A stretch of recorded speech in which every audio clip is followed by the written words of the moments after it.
Welcome to the MESFI Meets podcast, where we bring you conversations from the cutting edge of blockchain, AI, property, and financial services, with interesting people doing amazing things. Today's guest is Joseph Beverley, one half of the dynamic duo of Solbiz. His partner, Mitchell Travers, was our guest for episode number 1. If you'd like to find out more about MESFI, go to www.mesfi.com. MESFI Fund 1 is launching soon. And if you like our content, please consider liking and subscribing. Let's jump in to today's episode. Hey everyone, it's Jerome Dadon here from MESFI. Welcome to MESFI Meets, episode 8. We're here with Joseph Beverley of Solbiz, SingularityNet. The man himself has been all around the world speaking at conferences. He's written a paper on digital identity. And mate, you're with us here today. Thank you so much for being on. Yeah, thanks, mate. It's a pleasure being here, and glad to be part of the content of MESFI again. It's always really amazing having these conversations with you, and obviously hearing all the other conversations we've had so far. It's brilliant. Thank you. Yeah, man. No, thank you. I appreciate all the hard work that you've put into MESFI. As I said, you're the other half of the dynamic duo of Solbiz. Obviously, Mitch Travers was the first guest that I had on MESFI Meets. And so, he sort of jumped in a tiny bit on how you guys met. And, I'm such a big fan of both of yours. Why don't you just tell me how that whole Solbiz journey started, and maybe a bit about how you started in crypto too? Yeah, sure. It's definitely a funny story about how Mitch and I got started together. But let's go back a little bit. So I started mining Bitcoin, Litecoin, and a bunch of other kind of altcoins in the early days of 2012 through to 2014, and then on to 2017. So primarily at that point, I was mining Ethereum with family, Ether with family. Around that, I just found that nobody knew what this technology was. No one knew how to build mining rigs. I remember my best friends wanted to know exactly how to repurpose gaming computers into using it to make money. And it was just kind of really cool, DIY, advisory kind of piece, helping people out here and there. And then it led to more ultra high net worths and high net worths who are really curious about, hey, I have $20,000 left over, $30,000 left over. What should I put my money into? And I'm very, as you probably know, I'm very adverse to giving. Well, no one should ever give any financial advice. Yeah, agree. Exactly. So I said to myself, well, I need to understand this technology, because I don't want to advise them on number goes up, number goes down, because it makes no sense, and equally I'm not qualified to do that. But what I could do is I could go deeper into the technology and see the competencies. And so I started reading white papers, and I became just a white paper boy. I read so many white papers, theoretical, protocol level, venture white papers, all the way through to the point I started to advise more and more on those. And then that ended up allowing different ultra high net worths and high net worths to actually allocate into the ecosystem. I remember one in particular, he sent me a screenshot of he put 20, 30 grand into a locking period of 3 years into Illuvium. And I was like, oh my God. He's like, you said it was a good bet. I said, I didn't say it was a good bet. I said that it makes sense right now. And so, oh man, it was hilarious. I remember seeing the screenshot, and I'm like, XYZ person, what did you just do? And I had an amazing group chat with him and his brother called Flipping Pancakes. Okay. Because he wanted to know what PancakeSwap was. And so I said Flipping Pancakes. Oh, okay. I was going to ask you what Flipping Pancakes was about, but that makes sense. Exactly. So Flipping Pancakes, and back then I know Pancake went quite a lot, but obviously, BNB itself and BSC back then was different. But that's kind of how my journey got started. And then I was working in credit and finance, so ultra high net worths and high net worths and VCs, whatever, for a while, in a really amazing boutique firm from Northern Beaches in Sydney.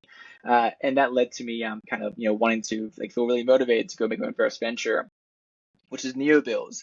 And so NeoBills was this really cool idea where we had an accountant, an actual scientist, myself, who had no competencies like them. And if you don't have any competencies, right, you got a CTO and an amazing accountant. What do you become? Just a CTO, because you just become a glorified BD, essentially. Yep. So what happened with that is that we wanted to aggregate all these liquidity APIs from centralized exchanges around the world, and future decentralized exchanges to actually have an amazing very fair number to what you buy and sell at. And then for 95% of the time, we have uptime. We also have 5% of the time we allow for risk. And that allows us to actually put that back into community. So people actually get rewarded for using that exchange back when we started doing that. And so we were going after raising $250,000. We offered $250,000. We didn't actually turning back to offer it because we realized we were out of debt. Pardon me. Oh, okay. Yep. And then it led into me looking for a few other roles in the market, and as well, like I helped out mate with a fund. Great time, did some really crazy stuff. We used Terra Luna for a bit. Scary time. This is way before it actually crashed, so thank God we were good. But then I Yeah. found a great job with Frankie One, and then I became like the crypto specialist, they called it. And I ran the entire crypto vertical, working with a lot of the tier one, tier two exchanges globally, and VCs, you name it. I work with them, brand new startups. I saw so much of the market so quickly. Can I just say, for those who don't know Frankie One, so Frankie One's an Australian company, isn't it? Yeah, maybe I'll do a quick pitch, and if Simon Costello sees this or Aaron Cho sees this, they can give me a big thumbs up. Amazing. But essentially, one of the issues, because any great pitch comes with a great problem, and the problem with a variety of different, centralized exchanges or banks for that matter, or any kind of, regulated entity that has to do, it's providing a service that needs to be, KYC ML.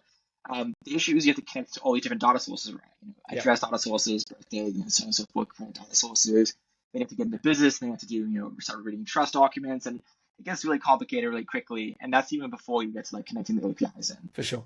And so what Frankie One saw as the opportunity is to actually aggregate all those APIs to a single API. So you connect to one vendor and you get every vendor. And for them, they hold all the commercial agreements, you hold a commercial agreement with Frankie One, and you do everything else in the back end. Amazing. And then improve that service, and as well have like a risk matrix and a decision-making engine.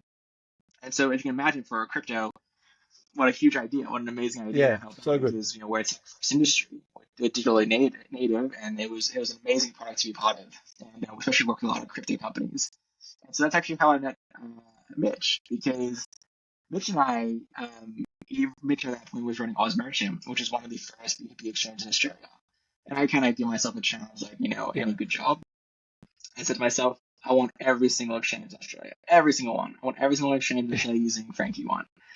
And so Mitchell was just another exchange to me, man. I hate to break it to you, exchange at first. Oh man, at first, okay. First, exactly. And then we fell in love.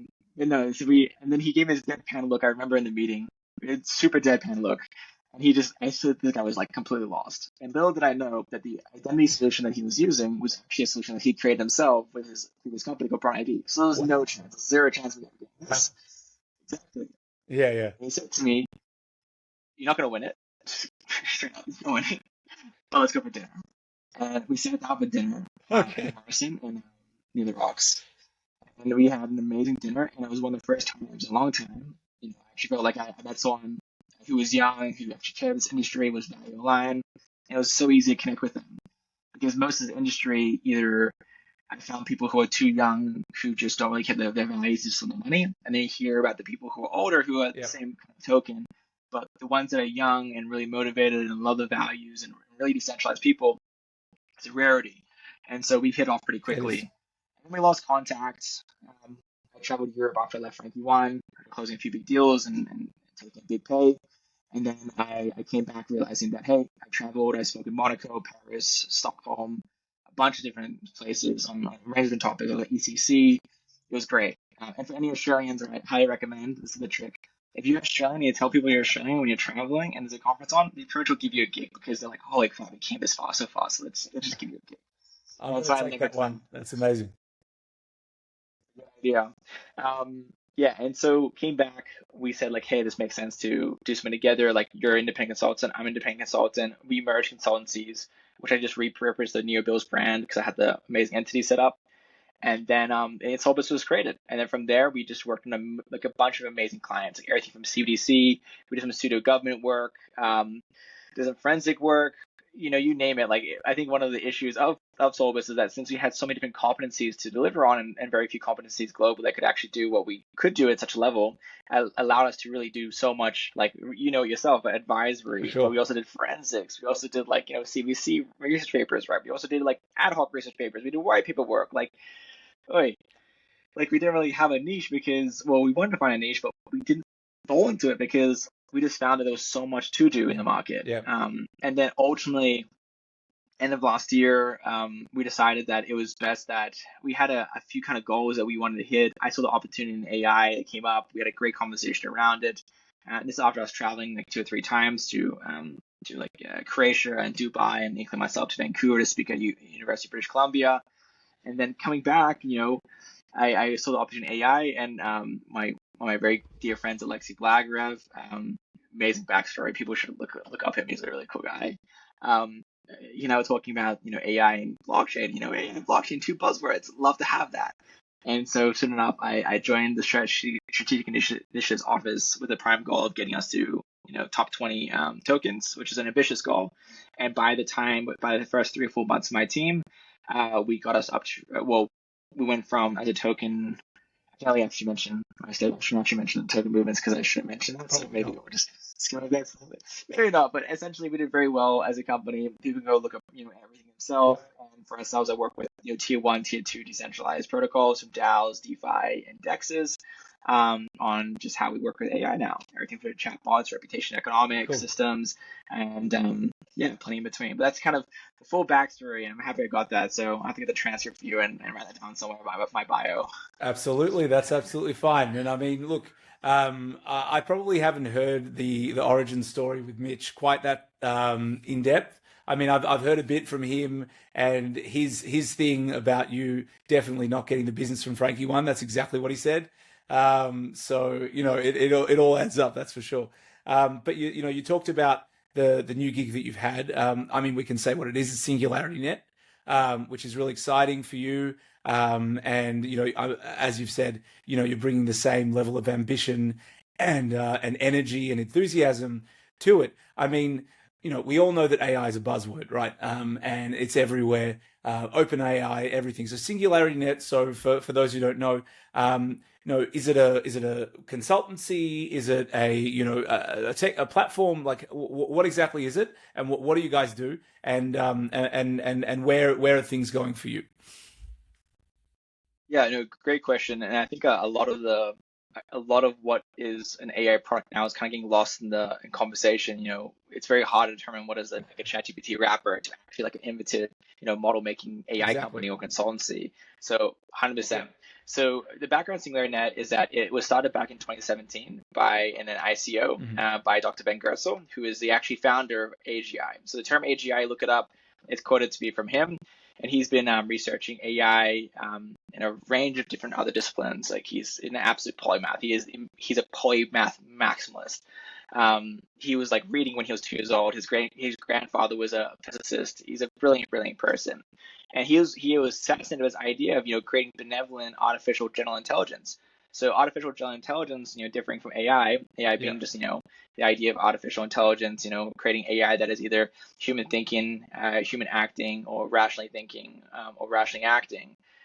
Whereas AGI is essentially has the facilities and faculties of a human. It can perform the same role. It can consider, it can think, it can be rational, it can calculate, but it can equally. Oh, can you still hear me?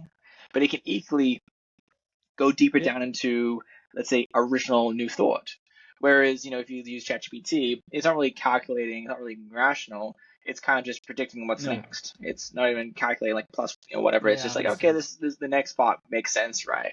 And so the more it can pull from, it has a better chance of kind of predicting what will be next in its response, and equally what you're looking to prompt it with. So SingularityNet's long-term purpose is again to create beneficial artificial general intelligence or beneficial general intelligence. And we have another term called artificial superintelligence, which has kind of come out with a PR recently. People have read around the merger between Ocean Protocol and ourselves, making the largest token merger in history. And for ourselves as a company, we're building on an ecosystem of everything from audio visual through to AI marketplace, through to AI publishing tools, through to deep funding mechanics, right? So you can have like community funding proposals, which I spent a lot of time on yesterday, all the way to you name it, like finance, biotech, and those spin-offs, right, start to create this more kind of full ecosystem where we can start to apply research and development and then put that outwards. The overwhelming majority of this company, the overwhelming majority of SingularityNet is actually research and development. Okay, it's a very small marketing team. It has like no sellers. There's only the strategy office, which is my team of 4 people. There's over 300 contractors that are working full time. It's a very large company. It is a very small departments that you'd naturally expect from blockchain and AI companies, which is like your your marketing or your sales Yeah. teams or whatever, your strategy teams. But the majority of it is research. And I think that's the one thing people forget when it comes to looking at and evaluating what is a good AI company and a bad AI company. Even an AI company that has 90% marketing and sales people, probably a bad AI company, right? Because it's cutting edge technology. And so Yeah. for ourselves, we put the switch on that. Yeah, that's We great. have like I think 20 PhDs in the company, and yeah, from there. Wow, that's amazing.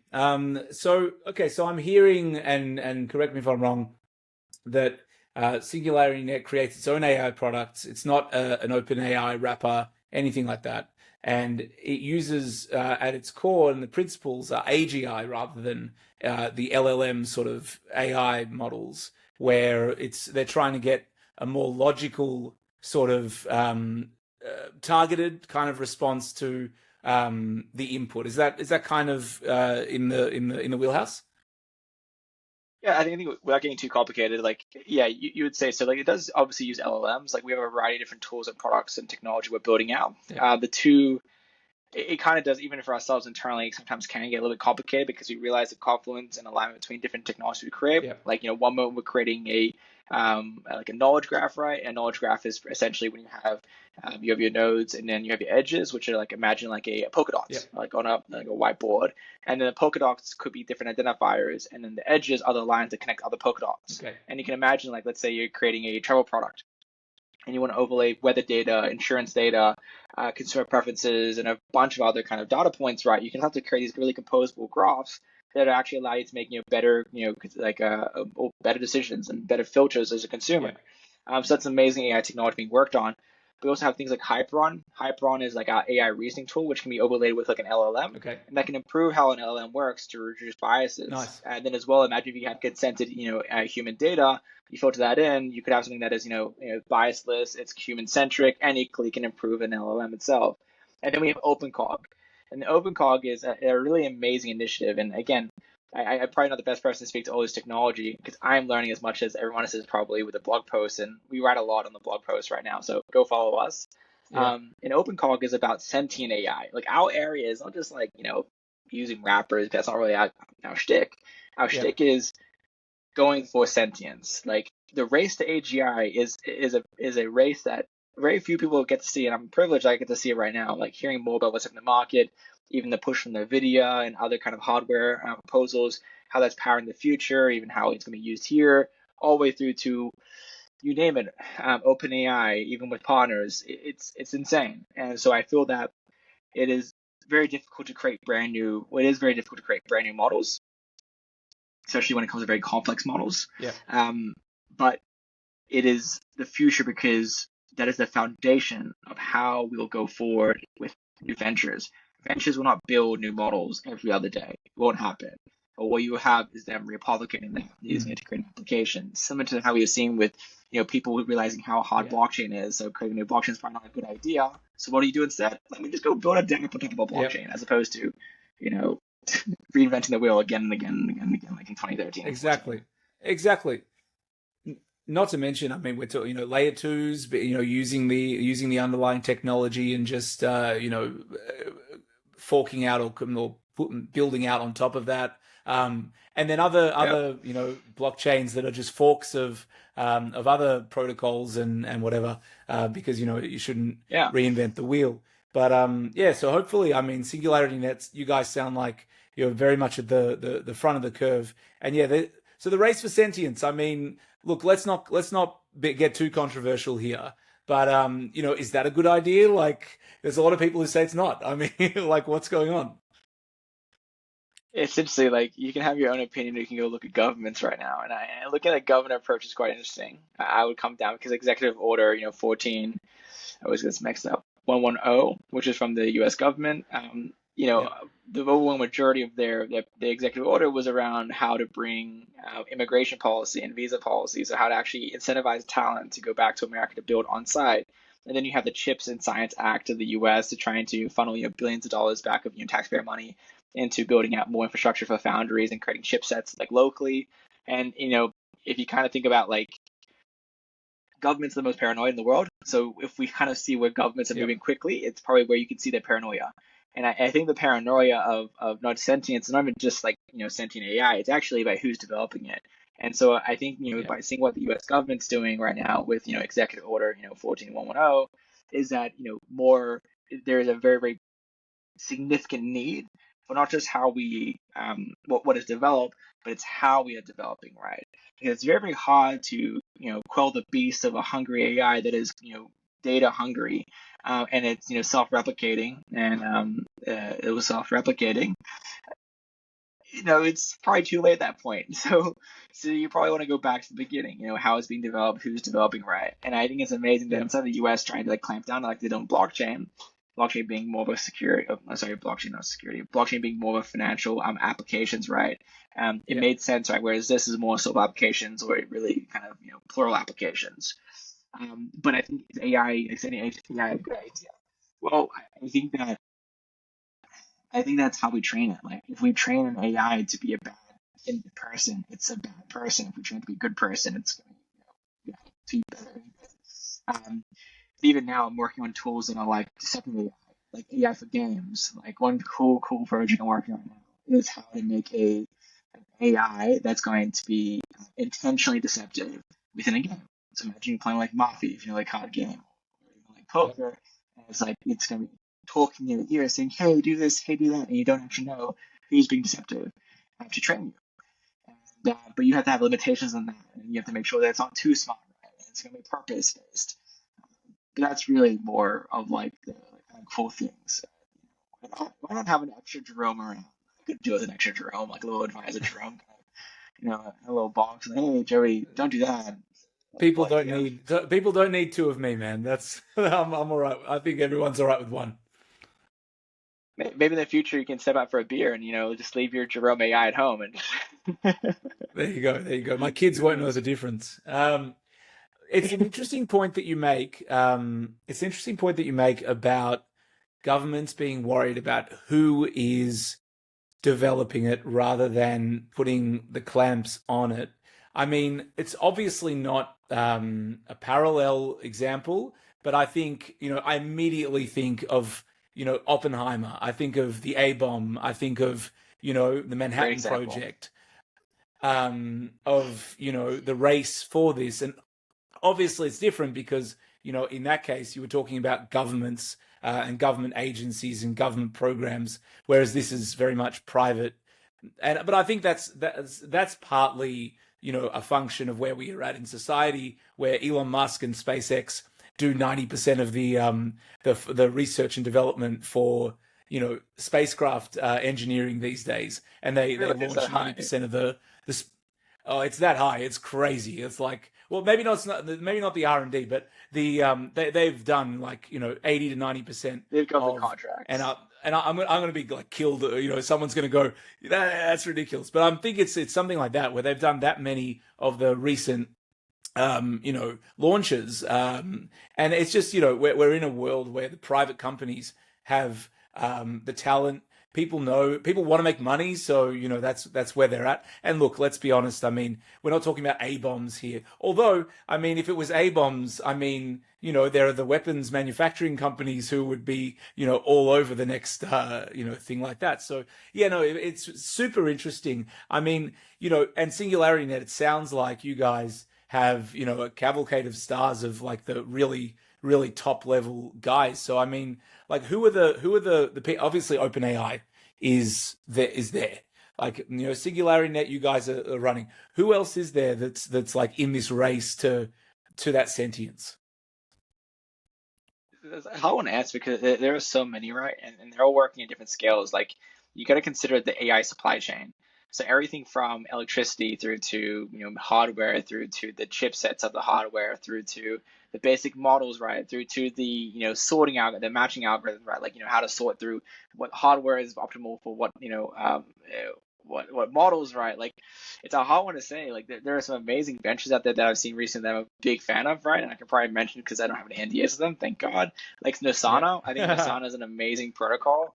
Like Nosana, like Okay. the you have an amazing matching algorithm for your hardware, so it helps you, distribute your computation, so you can, provide computation to the system, which is a blockchain based, Cool. and all the way through to that, you get rewards based off, providing compute, and as well, people can then optimize that to the hardware that you have and the models they're going to use. So I think it's a great project, right? So, there's plenty of great ones out there, like also like big companies like Google, what's going on there, Gemini bot, these things being developed, they're very far progressed, but you're in a race when big companies are happy to make mistakes quickly, and that's For weird. sure. Yeah. Like if you think what's happening with Google, right? Google has had maybe, I don't know, it's like signals at this point. When they released their AI thing, it's probably probably buy them low because they're going to crash for a bit because you probably made a mistake. Like if you remember last year, those issues with their photo generation, like people would say like generate me a photorealistic image of like someone from and I'll say it quickly, like from the Germany in between the years 1939 to 1945. Yep.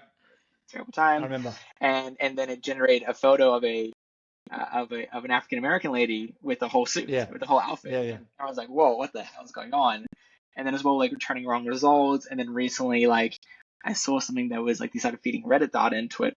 Oh wow, that would I have don't know gone who crazy. I don't know who gave them that idea. It's like, oh, you can really help depression with like suicide. And I'm like, oh my god, like that's like that's like a like it's on Google. I'm like, this is a That was company Google's that's one, worth wasn't it? billions Yeah. and yeah, exactly, and the billions of dollars, right? And Yeah. then they're willing to risk it. So you can kind of feel the pressure. And for myself personally, like we don't really feel the pressure ourselves because we've been developing this technology for actually a lot longer than we've actually been around prior to us. And Yeah. everybody knows like Sophia robot and Desdemona robots, those are our robots, right? And so we have the robotics and AI angle too, because yeah, exactly. Like, in Sophia was the first non-human citizen in the world, and Saudi Arabia granted her citizenship back in 2017. So this technology is not like brand new. It's Wow. we've been working on this technology for a long, long, long time. And it's only because we have a token that we have kind of and we have Singularity Net because of the token that we saved to 2017. But like these next kind of few years in AI and blockchain, people need to abstract away from the complexities of the underlying technology and kind of look for the tools that are going to make their life a little bit easier. Like people are trying to control the system or try to make some kind of crazy new innovation. And I think people shouldn't really try to create crazy new innovation because like we have we have dozens of PhDs in our company, in this organization. And there's other organizations with dozens more and hundreds more, right? Really working it. And the reason why the PhD is so important for these because the theory behind this is so complicated, right? Yeah. You know, like understanding just how machines work. Yeah. Look at exactly how neurons work. How does the human brain work? How does human rational thinking and It's how does crazy. human acting work? Yeah. It's insane. And so I feel that people should be so excited to like build rappers right, but also be aware that these companies like ChatGPT, as in OpenAI, by mistake, will be making it better, sooner, faster, right? If you remember like all the kind of GPT rappers, and then guess what happened 2 months later? We had like custom GPTs, completely destroyed an entire venture model like within seconds. And all these big companies need to do is allocate $1 million of budget, right? Instead of you raising $1 million, right? It's a lot easier to allocate $1 million than to raise another 1 million. So Yeah. I'm excited to see that happening, and hopefully as well, like SingularityNet, are really pushing for us to acquire more community funding. And right now we actually have an open round of a 1.5 million US dollars. So people can start submitting AI project ideas, anything that's going Amazing. to the system, AI as a whole. And so I'm really excited to see what people are going to propose next time. Hopefully the next round is going to be much bigger. But I think that people need to get on community funding, get some cool ideas out there. Don't raise capital, like go to community funding first, go find it out, join DAOs. And as well, like, reach out, especially to myself, like if you have a cool AI idea and you think about how to get off the ground and maybe there's a way we can help you.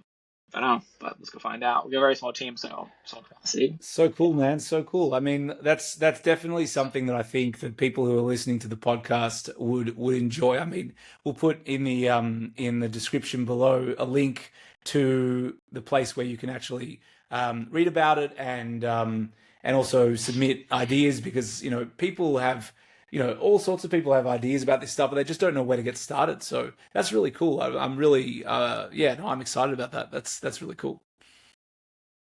Yeah. Also, everyone do mathematics. Like, if there's one thing you really want to get in AI, like AI is just mathematics, really. That's it. That's it. So I'm going back to university now to go do a degree in artificial intelligence, and like and so it's going okay. It's very hard to do a full-time degree And a full-time full-time job. work, and then and then also doing some like community writing. And maybe I'll say for a second, I know we might not as well, but I think that like for anyone, especially in their 20s or even younger than that, who are wondering how to get ahead, especially into deep tech and high tech, is to go find like community think tanks where you can start joining and like, listening to people what's bothering you. And Mitch was probably mentioned it, but Blockchain Governance Initiative Yeah. Network, where we're both very, very heavily involved. These kind of things are so important. And if you want to get ahead, I wrote a paper, as you mentioned at the beginning of the podcast, also about tokens, and I've had researchers from Yale, Microsoft Research, really, really amazing contributions. And my co-author was from the Japanese Financial Services Authority, which is like the SEC equivalent in Japan, and now she's a deputy director of cryptocurrency and the JFSA. And so these things are all possible. So just putting your name up there, start writing, applying time like that, because if you don't have a degree or you do have a degree, it doesn't really matter in that case. Getting credibility with people who are in the deepest areas of technology is how you're going to get ahead. And so that's how I did it. And it's a today's recommendation for anyone my age and anyone older than me, because like, yeah, this space is there's so much more to it. And the only way to get ahead is to speak to somebody who knows some technology so well they can explain it to you in 2 seconds. Yeah, well, I mean, it's so dynamic, isn't it? And and like you said, I mean, it's look, AI. People are willing to make mistakes, and move fast. That's how crypto's been for the last 10 years, probably. And so they seem very similar spaces fundamentally. I mean, obviously AI. I mean, cryptography and cypherpunks and everything. The timeline is probably what, since the 70s, the 80s, something like that. As opposed to say AI, machine learning and stuff has been around probably even longer than that, I would think. Yeah, you'd say like cyberpunk is probably like really, really early cyberpunks were like early Yeah, 90s, with some you could probably say crossover from the 80s or yeah, so. But yeah, AI, the whole AI is like really like Isaac Asimov. yeah, Like if you look at exactly. Isaac Asimov and other amazing, like especially Russian science fiction Yeah, writers. Like that's why we have, I think that's why we have so many amazing like Russian AI developers right yeah, now, yeah, because people were writing about this for many, many years before we really for considered sure. this. I would not consider it, but actually applied more time towards it. Yeah, that's my Yeah. thoughts. Yeah, yeah. Well, Isaac And I think, Asimov, man. I mean, that takes. Yeah, sorry. I mean, that takes me back. I mean, I used to read, Isaac Asimov. I can't remember any of the books that I read, but man, that was. I mean, he's what an author. He was amazing and inspired the imagination of so many people across generations, for sure. Sorry, you were going to say. yeah, yeah, I was gonna say actually on Isaac Asimov, like my mother and my whole family's into science fiction, and so my dad's very heavy in AI right now. He's doing a few kind of cool private projects. My mom, like she would read and read and read Isaac Asimov all the time, right? And I remember watching the I, Robot movie with Will Smith, great film, Yep. love the film. But I think that now getting deeper in AI, seeing more about the concerns, like if you kind of think back to what people's first AI ideas were going to be, was going to be like robotics, right? Which is Yep. a little bit too complicated when people think about like trying to match like physical spatial kind of control through to also software control too. It's just complicated. Yep. No one expected, right, that the first use case of AI to be like creative based. Like the No way. best thing you can do with AI right now is actually generating photos. Like the generating images in AI is absolutely insane. But Insane. people really take a second and think about it. It's absolutely, I use a very strange word. It's absolutely cooked. It makes no sense, right? How we actually so far ahead with it. Yeah. But people thought it was going to be calculation, accounting, and legals, right? And oh, it's actually being creative. So are AI more creative than us? No, actually, it's not. It's just better at finding what is prompted and then what other creative people are. Yep. I think my only fear with AI right now is that if we use too much AI, well, we're kind of cannibalizing the machine itself, because then what data does it learn off of? And there's an amazing research paper, and I wish I had it on me right now, about the amount of research papers published, right? So research paper on research papers, right, Okay. published, that had an uptick in certain words. And it was like a 40 to, actually, it was like a 200% increase. I think I get the numbers to you, Yeah, sorry. that's right. Increase in a few keywords like advent and like, spearhead, like, all these kind Yeah, of yeah. Buzzwords. oh, ChatGPT like buzzwords, right? Where you just know it's just ChatGPT Yeah. written, and you can see the correlation where they did like a whole entire graph So of the scary. research papers, like hundreds and hundreds and hundreds of research papers over many years, and all of a sudden it's just like the use of Advent, like then bang, Boom. it's like bang up right there. It's insane. Insane. And people, and then what is AI gonna read? Yeah, yeah. That paper. AI is going to read Then AI. what's gonna Exactly. It becomes a circular. they're gonna Yeah, say, it's a whatever it's called. Closed loop. yeah, it could be self-cannibalizing, which is a really weird thing to think about when he's like feeding it. Like imagine in the future, right? That if it sees the word advent so much, right? It thinks the best word in history is advent, and then you try to prompt it like, hey, generate a research paper, and it says advent 1,000 times in a row. Like, You make an don't do that. interesting. No, you make an interesting point though, and the point that you make, and I'm just this is just a thought that I've had here is, so if you want to build artificial intelligence and you want to build it well, what you're saying, and I think this is what we can agree, is that training it on itself is a bad idea, right? So because Absolutely terrible if idea. you only train it on itself, it won't grow. So what does that say about what does that say? It says a lot, I think, about human beings and our intelligence. A lot of people get into these echo chambers of knowledge, ideas, opinions, and it just goes to show, if you take that across, the most important thing you can do if you want to grow is to take in opinions that are different from your own, ideas that are different from your own, because otherwise you Exactly. won't be able to grow, to disseminate, to You're an echo chamber. exactly. And I think, in America at the moment, I think we're very, not that I'm from America, but, in America, it seems from the outside that, the left and the right, sorry, are very much like that. Trumpians only listen to Trump, Republicans only listen to Republicans, Democrats only listen to Democrats. And when they have discourse with each other, there's this effect. I'm closing my ears. I'm not listening. I'm canceling you. But is that the death of society? I mean, seriously. Well, I can't really talk about things too politically. I'll be honest. I'm a very moderate Yeah. person. Well, me too. Me too. Do, So do my political stance is do unto your others as you'd want to do I unto agree. yourself, Absolutely. or vice versa. Yeah. But I think like is the idea of like the echo chamber, right? Like the Yeah. kind of danger of an echo chamber, it's terrible, right? And so even when you think about like making like biasless AI, like who are you to say it's unbiased? Like who are Exactly. you to Exactly. say it's unbiased? Like that sounds biased itself to make it biasless. It's crazy. It's an infinite loop. So like I think that what I hope in the future we have is actually more philosophers. Yes. I hope that we have more philosophers, like Yes. people who go study philosophy to ask these questions, right? So everyone out there who did a double major with philosophy component, right? You're useful right now. Yeah. You're very Oh, useful because totally. Very needed. people don't people don't realize that when it comes down to these tough questions, like it's very hard to go internally because like what do you do? Like biasless AI is a crazy idea. It's like what is a bias? Then you go down to the etymology of what bias is and how to come to be. Yep. And right, but I think that reducing echo chambers is important. So either you feed it more data to give it more opinion, but then how do you feed it? If you feed too much of one data, is it then out of weight? Mm. It's such a heavy balance, right? And so I think that censorship is going to be important. Like having a few benevolent people, and how to determine what a benevolent person is, but a few people who are willing to hold the baton and try different ideas. And it's kind of the reason why we're building more open source. We're very decentralized. Like we're fighting against the power, I would say, in a way, like SingularityNet, and we're very public and open about this. So I can say this, unless Janet, my COO, says otherwise. So please text me, Janet, if I don't say anything correctly. But you think about it, like all these AI systems that are completely closed. Um, how do you know they're developing safely? How do you know what they're developing until it's just launched? Like we already know that ChatGPT actually has a level to be deceptive. You can teach it to be deceptive. It can be deceptive naturally, right? There was times where it was being tested around where it actually refused to respond to you. It didn't want to respond to you. It had like an inherent apprehension to interact with you, right?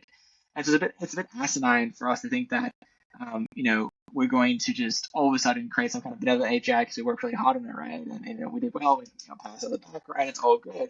Like humans are deceptive, right? Babies are deceptive, right? One of the things about a baby, right? Sometimes it cries for milk when it doesn't want milk, it just wants the mother's love, but it can't say anything, but it'll cry in the way for milk, right? Yeah. Humans are deceptive, but we're also beautiful and loving and human beings too. So if we create in the vision of a human, right? Like a human, we have to take into account those malicious Machiavellian attributes of humans. How do we counter that? Is it with other education? Is it by censoring the bad education, right? Then what does the AI do when it reacts to finding how its brothers and sisters are used across the world? Like, it's too complicated to say, but I think that read more science fiction, do philosophy, go internally, and hope for the best, and work in AI. Man, those are good tips. And play actually. Last thing actually Yeah. is there's so many amazing open source packages. People should go out there and start playing with them now. Like there's so many amazing packages, and like my favorite right now are like Paperless NGX is like basic neural nets, and like Quiver. Those two alone are great to sign up with. Right. Well, you'll have to after the call, you'll have to send me an email with all of the different platforms, all the different things that we've talked about, so I can make sure they're down there in the description, so people can. Because there's so much we've talked about. I want to make sure that no one misses any of it. I did, yeah. So tell me this. Okay, so you're in the heart of it. Singularity Net, not financial advice. What are you looking at? What are you looking at in terms of blockchain, AI, sort of crypto tokens, stuff that you're looking at the moment, being like at the heart of it? What are you looking at the moment? What kind of stuff are you seeing? Yeah, great question, Jerome. So right now, like to just steer away from putting any advice on crypto tokens, as I know I'm being baited once again. But what I'm really keen on is I'm looking at reputation systems. People who know me very well know I'm very deep into reputation economics, how we can identify the appropriate and relevant level for adverse selection when people on board to new systems or communities. How can you apply like reputation scoring? How can you apply like liquid reputation? Working with huge firms right now too. But I think that the things that I'm most keen on personally or individually is just hardware.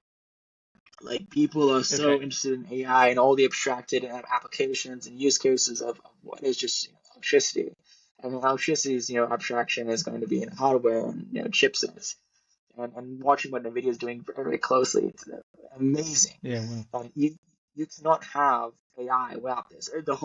Everything right now, you look around yourself, everything from the walls to the lamps to the paper to the bottles to the computer you use, right, required some level of computation at some point in time. Right? Computation is the number one undervalued by the general populace resource, right? It is now, like, in my opinion, like part of Maslow's hierarchy of needs. And I think that's kind of confirmed in a way to Sam Altman's idea that in the future, instead of like a universal basic income, we'll have like some level of like universal basic computation, where you get a computation level and you can use that computation level to go compute what you need to design, to create, to make, to redeploy, whatever it's going to be. And so for myself, computation I'm very heavy into. That's why I mentioned companies like Nosana. Very, very big into those companies, very big into what NVIDIA is doing, like anybody can say. But I think like not just going for NVIDIA for the sake of NVIDIA, but actually what they're creating, like how many different industries they're in. Even look at the spin-offs, look at the ventures, look at the VC, the investments they're going into, look at the new creations. It's absolutely brilliant. And then in terms of like DeFi protocols and whatnot like this, there is very little innovation since like Uniswap V3, I think last time I checked it, and Aave V3. Yeah, there's been very low innovation in terms of DEXs and even lending protocols that I've seen. Even like Paraswap's like atomic settlement's pretty good, but I haven't seen much more innovation. I think that like innovation is going to come through how we coordinate, and that's a really big opportunity for AI. That's why I'm very deep into that right now. Nice. But yeah, I think actually one thing I want to mention, and I forgot to mention earlier, is that I don't want to talk about the tokens, but I'll talk about the market. And you can see how very clearly that it's very hard to invest in AI right now.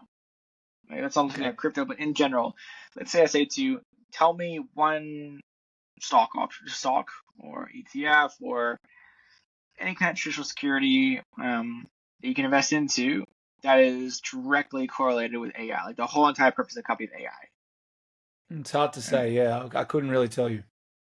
Not really any that I can think of. Not any that I could even find either. There's plenty of companies like Google and Nvidia and stuff we can go into, and you can actually Microsoft we can go into because you have like exposure to it. But dedicated, not really. So then where does that attention, where does that focus, where does that pressure go to? It actually goes to crypto. So if you look at the correlation, it's amazing because you said to overlay like I think around 15 major AI kind of crypto ventures, which are like everything from Render through to Graph through to Golem through to SingularityNet, Fetch, Ocean, Cash, there's a few other ICP. I think ICP was at one point, but then ICP no longer is. I think they're kind of AI kind of denomination on crypto market cap was taken away. I'm not sure why, but that's one thing I've noticed. Mhm.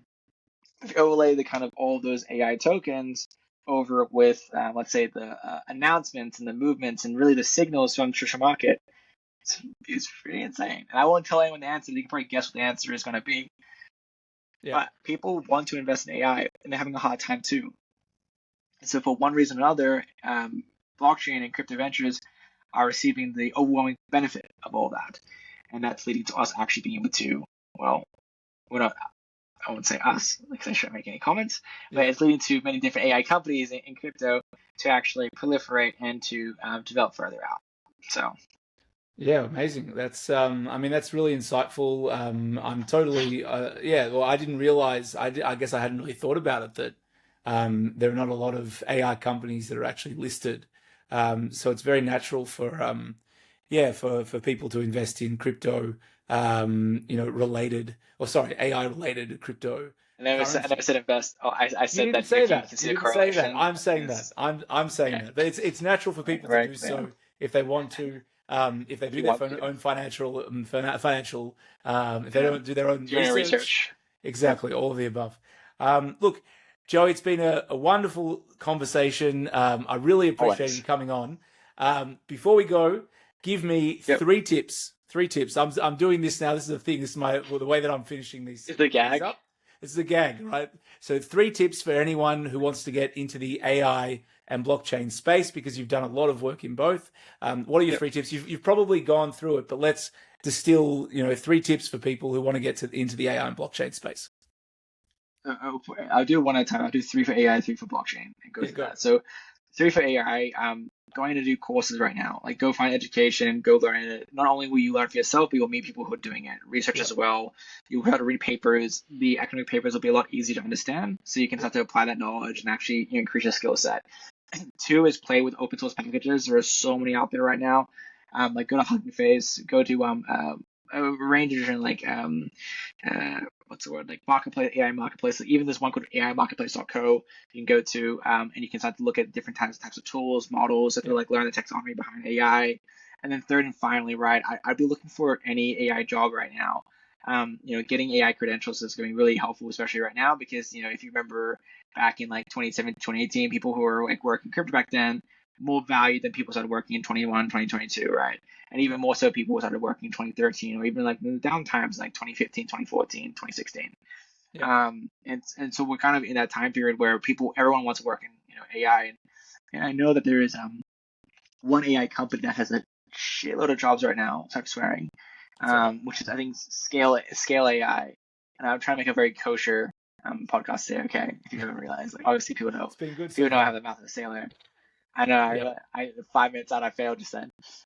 Scale AI, I'm pretty sure. I think one of my old colleagues from Frankie One is now working there, and you got plenty of Okay. job offers out there, and you can really find plenty there. So that's the three for AI, right? So you start getting Nice. increasing education, supplement open source packages, start looking and applying for different jobs and roles, and as well, like you'd be surprised that if your company starts to get deeper into AI, then you should start to put your hand up to just start leading those projects and then put it part of your credentials because that's really how to get ahead. Yeah. And for AI, for blockchain right now, it's I'd be getting more time into community funding and communities as a whole. I know I am I'm a very weird crypto person where I spend a lot of time in academic papers and white papers than Okay. actually in communities. Like I know Mitchell was teaching me things about like how to get airdrops and stuff sometimes because I had no idea what I was doing. People expecting that I know, like people mess me like, "Hi Joe, how to get this airdrop?" I'm like, oh no, I don't know. luckily You almost went there. Yeah, no, I it's know. good. Okay. I don't know. And so like getting into community funding, community rounds, playing with different projects. Like there's so many amazing layer twos right now in Yeah. Ethereum, and everybody knows I'm a big Ethereum maxi. That it's pretty much free to play, and so people should just load up like $100, $1,000, right? Like whatever you can do, like and play, like lose the Yeah. money. Like people who spend more money on that outright with bars and tables and drinks and food and whatever else. Like lose this money for education. Like lose your tuition for a Yeah. reason. Um, but I'm not saying like just burn money, gamble money. Please don't do that. But I'm saying No, like, certainly if you not. have free money, exactly. If you're gonna lose money to go out and party and drink and whatever else, right? Enjoy yourself, but like you can also put that money towards learning about this amazing technology. So community is the first one, paying into your tuition to the market and playing around with technology. And the third and final, getting to blockchain is like one of the best options, and people don't really consider as much, is just working for any decentralized exchange. Like one of my dearest friends, like Karis Campbell, she Yep. went from Macquarie Bank. She's an amazing, bank professional. She's living in Perth, and she went into Binance. At the same time I joined Frankie One, she joined Binance. We had a lot of time together because of some crossover. And then what happened after that? She left for about a year and a half. Now what's she doing? She's the director of capital markets for Animoca Brands, and I was able to see her in Saudi Wow. Arabia for the I was able to see her in Saudi Arabia for the Animoca's Outer Edges event, and Amazing. it was brilliant. So hopefully we'll see some photos of me once he releases an embargo of all the photos, because they're bureaucracies you can go through. But yeah, it's all possible, as well, like working for ventures. So the three for working in blockchain was go for community funding, go for communities as a whole, stop playing with the technology and with your money. Third and final, right? Like just the third and final is you just work for like centralized exchanges for a bit. I think like it's much easier to work for those. But mind you as well, like some people I know like committed a lot of time to DAOs and communities. Then what happened? They started raising money to actually get a job. Like they raised money in that community funding. So like, hey, I want to do this job, and they started raising money to do that job. And yeah, that actually might help Savannah work in the future, where I had to go raise money for my job in the future. I have to pitch my position every year, which is a crazy proposition, but It is a crazy proposition, but it's a crazy new world, isn't it? it's a decentralized world, man. Working in a decentralized company is one of the most interesting things ever. Like we're all contractors, right? We're all decentralized. We all work across the world. Like my team is based in um, Costa Rica. Yeah, so Costa Rica, Russia, Italy, Bali, Indonesia, myself. I'm Middle East right now, UTC +3, and then I have someone in Spain. So you can imagine, like, Man, decentralized, man, completely remote, completely decentralized. decentralized decentralized companies, man, it's how we do it. All right. Well, Joseph Beverly, it has been an absolute pleasure to have you on, my man. There was not enough time today, so we will have to do round two at a later Oh date for man, sure. But could do a thank round you two with very Mitchell as much. well. Can we do like Oh, round why two don't with we? Mitchell I and mean, the myself? three of Yeah, us. I mean, we'll bring back tokenization spaces on Mesfi Meets. I mean, that's the way to go, I reckon. it's just my morning now. It's perfect. Yeah. So, anyways, yeah, mate, it's always good seeing you. Hope all is well. Love what you're up to. I think that there is a massive push, and we didn't get into today, but there's a massive push into traditional finance. There's a lot of ways forward, and I think that every Australian in crypto right now needs to be thinking about how do we get from Australia to the next place, because the market Big is time. is so much bigger outside of Australia, like outside the box. But anyways, mate, thank you so much for your time as well, and yeah, have a great day. Amazing. All right, mate. Have a good one, and we will speak soon. Amazing. Thanks for watching. If you want to find out more about Mesfi, go to www.mesfi.com. Follow us on X, YouTube, LinkedIn, Instagram, and Facebook. You can see our shorts there, and look forward to the next conversation, and see you then.